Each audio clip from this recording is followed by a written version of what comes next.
Remnant 2. This is a Bloodborne? This is cool. Holy fuck. I think I've seen this before.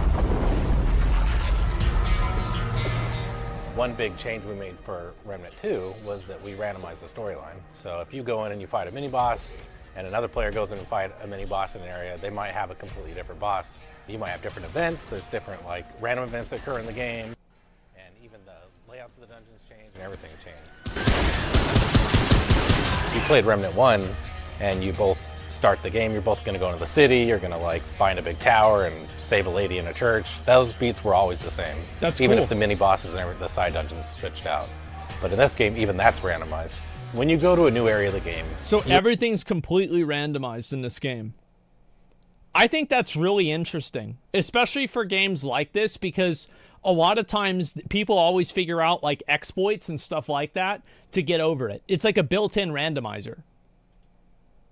You'll get a random storyline. So even if you're in the same world, for instance, because there's multiple worlds badass. in Remnant, you might get a different storyline. And they are pre-designed storylines.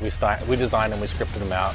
You know, we have the high-level beats and that stuff, but there's multiple per world. Expect. So not only could you get a different world from another player, you might get a different storyline within that world. And it is a full storyline with its own NPCs, its own world boss. I wonder how that's actually going to work. I'm going to be honest, this combat looks nice. I will have to say, though, I really don't like how every single video game forces you to play very close up like this. I vastly prefer, like Valheim and Elden Ring, where you can actually zoom out to see the entirety of your character with a decent amount of like space around them. It actually hurts the immersion for me. I don't like it whenever it's like this. But I know that I feel like I'm kind of in the minority with that. Let's say by chance you got the same storyline, and by chance you got the same mini-bosses, which is highly unlikely. Even within those dungeons, the tiles you get and the events that occur are going to be different. So the number of permutations pretty much ensures that two people playing the same area are going to get a different experience. But that's over. The way the world's generated is it starts at the high level. So the first thing it'll do when you go into a new area is determine, hey, what high-level storyline are you going to play? Yeah, of course. And then within that storyline, there might be multiple dungeons. Say it has a certain number of side dungeons or a certain amount of mini-boss dungeons. And within those dungeons, all the tiles themselves, which is how the maps are built, are randomized. Okay. Within a world, there's multiple different biomes, so you'll get different dungeon types, you'll get different overworld types, and they all have their own different types of creatures. So if you get mini boss A, you might fight these types of enemies within this environment, like floating out. Yeah, no, I mean, I think this kind of makes sense. This is the way a lot of games, like, this is kind of like Diablo 3, like their type of procedural generation, etc., where like there's like kind of groupings of NPCs. Where, like, if you see one type of NPC, you know that, like, for example, if you see the smaller, like, zombies, you know it's going to be that the fat zombies are going to be around, too. Something like that. And if you get mini-boss B, you might fight a different type of enemies inside of a crypt. So there's a lot of variety in the experience. You know, even, again, if you play through one area and you play through that same area again, you're going to see different enemies, different environments.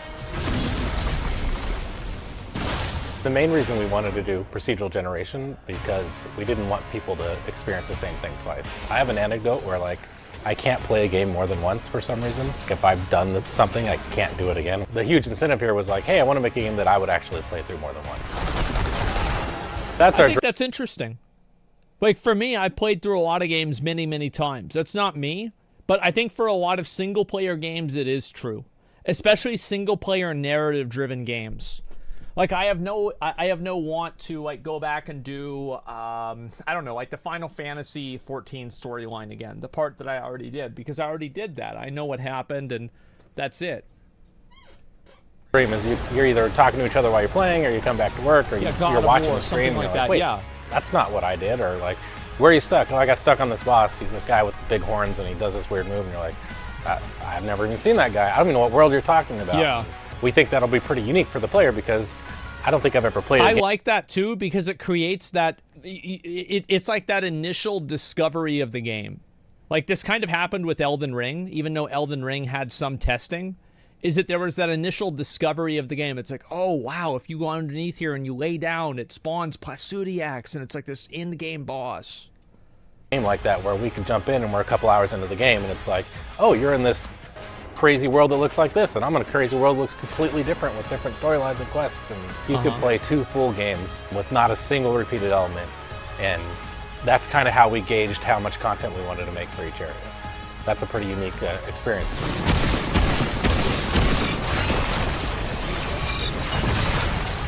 I'll be curious to see what this is going to be like. I haven't actually seen this game. I'm going to watch the trailer for this game. I haven't seen any of this before.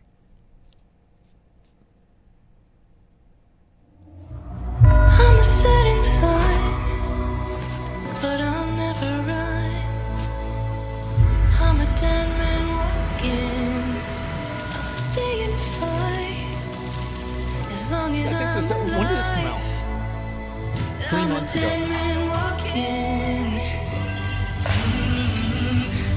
I don't know how I missed this. Maybe I didn't, I just don't remember it.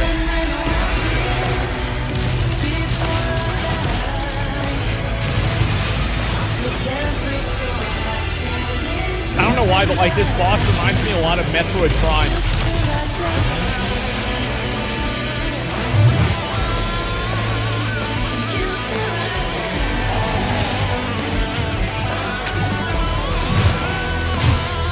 That's cool.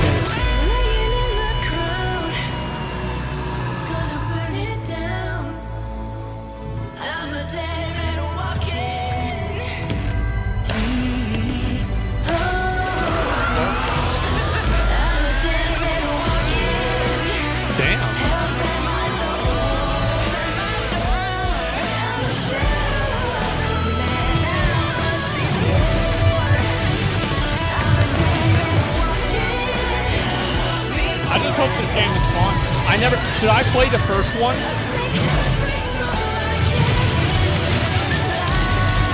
Is this game worth like playing? It is? Okay. Maybe I should try it out. That's a lot of yeses. Holy shit.